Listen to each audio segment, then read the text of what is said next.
এই প্রথম হাওড়া জেলার বুকে ইতিহাস গড়লেন ফুরফুরা শরীফ আহলে সুন্নাতুল জামাতের কর্ণধার পীরজাদা মাওলানা মুহাম্মদ আব্বাস সিদ্দিকী আল কুরাইশি ভাইজান।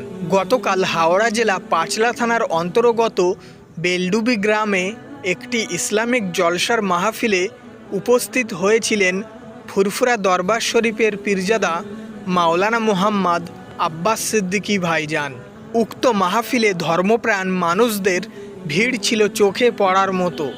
হাজার হাজার মানুষের একত্রিত জমায়েতের ফলে জলসার পরিস্থিতি তৈরি হয় প্রচণ্ড জটিল পর্যায়ের। অবশেষে হাজার হাজার মানুষের সমাগমের ফলে শুরু হয় প্রচণ্ড ঠেলাঠেলি।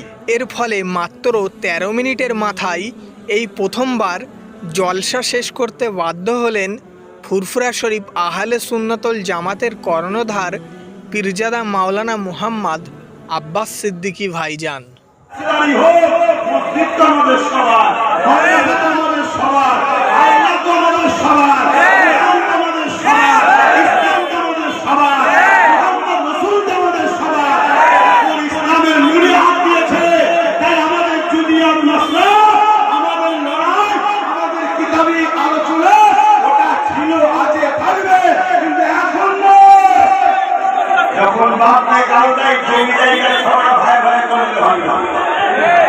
যখন ঘরকে ভেঙে তুলে দেবে বলছে, মাকে গাল দিচ্ছে, তখন আর ওই জমি জায়গা বা টাকা পয়সার লড়াই ভাই ভাই করলে তখন হয় না।